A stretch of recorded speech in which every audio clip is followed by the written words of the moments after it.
What's up, Panda Nation? Peter from Panda here. Hey, I bought something on Amazon. It's from YHD, and it's the Yacht Hotel in Dubai. I guess they're calling it the Yacht Hotel because that's not really its name. It's the Burj Al Arab, I believe. Oh, there it is, Burj Al Arab. And what you'll recognize is that it's shaped like a giant sail from a boat, and it sits on its own island in Dubai. Looks like this thing is a puzzle of sorts. 4 sheets, 25 pieces, difficulty 4 out of 5 stars, made of paper and EPS foam. And I got it just because I like these things. I was actually thinking of renaming my channel to Lovely Panda Stop. Kind of like Lucky Penny Shop, but not at all similar. Anyway, I thought let's just open it up and take a look and see what it's like here. It's not expensive, it's not cheap, but if you're looking for toys to keep kids entertained and culturally aware of significant architectural landmarks around the world, the Burj Al Arab, as you may or may not know, is a very expensive hotel, and I believe the only hotel that is theoretically a 6 or 7 star, which doesn't really exist, but that's kind of what they say because it's kind of different than it's kind of on head and shoulders above every other hotel in the world. Super, super nice. Anyway, what's what we've got. It kind of reminds me of those cheap, like, toys that I would get, kind of like in cereal boxes, where you'd punch out the wings and the fuselage of an airliner and put it together. It is like this, like, foam core board, and so there's no plastic parts. Everything is printed, kind of like on paper, and that's how you put it together. So let's do it and see what it looks like.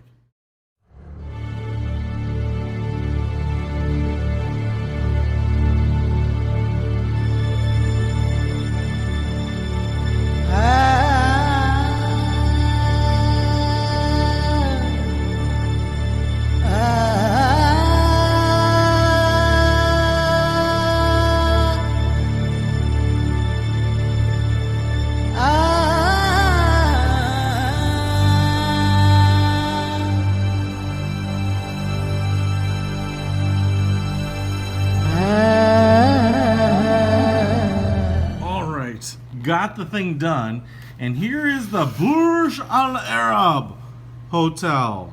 And let me tell you, dude, the difficulty in putting this thing together is not that the instructions are hard or that it's the setup is complex in any way. It's that God gave you 2 hands, and that means you're about 2 hands short of actually putting the thing together. Easily. There are just so many pieces and kind of so many panels that you're pressing at the same time, especially to get these 3-dimensional shapes, that you need like 4 hands, dude. Now, first of all, it is a pretty good facsimile of the hotel. I will give it that. Let me see if I can kind of give you a little bit of a tour of it. You have the antenna up here,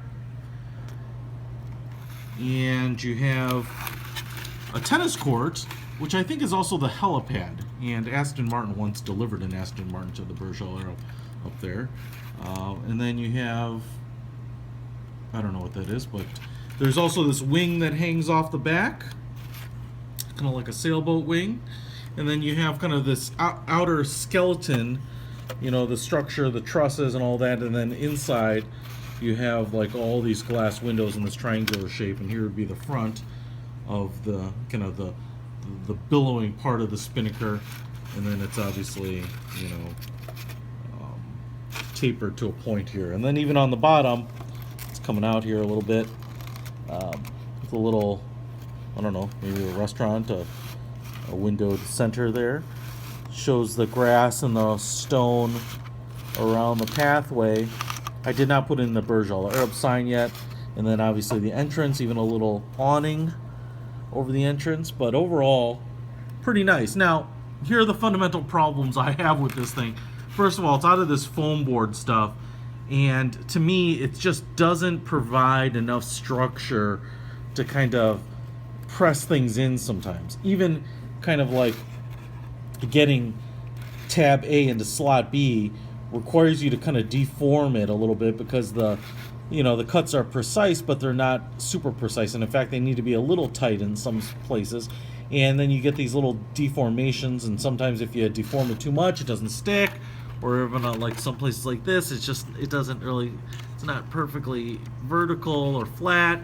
And then the other thing is it's pretty fragile. I don't know if you saw my time lapse, but as I was trying to attach this upper portion, you kind of press it down and get it in those slots. The whole thing came off the base because there just isn't enough. This is just a piece of foam board here, and so it just gave, and the whole thing kind of fell apart, and I was kind of redoing some of it. So that is my criticism, in that a kit like this, to be a little more fun and maybe more precise and more robust and a little easier to put together and a little more forgiving, should have been manufactured out of like a PVC plastic. I get that's more expensive. Painting it or screen printing on it is more expensive. But as you can see, like even this little tab right there on this building is hard to get in there because the tab is just a little too big, and so it doesn't want to fit right.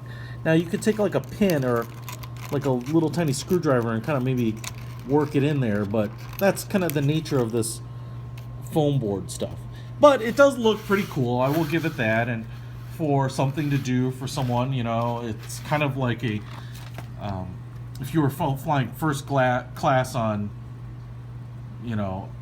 Emirates Airlines or something like that, I could definitely see this as like a free gift to your kid as he's leaving the plane, but not on the plane, because you have all this construction carnage. So I can kind of see that.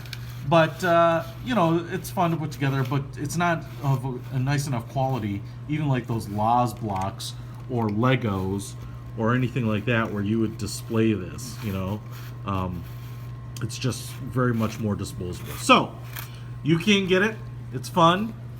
It's a little bit of a time killer, and I think if you're looking for something to do, especially with some kids or something, I think it could make a lot of sense. So, but otherwise, if you're looking for something really to be proud of and display in your house, try Legos.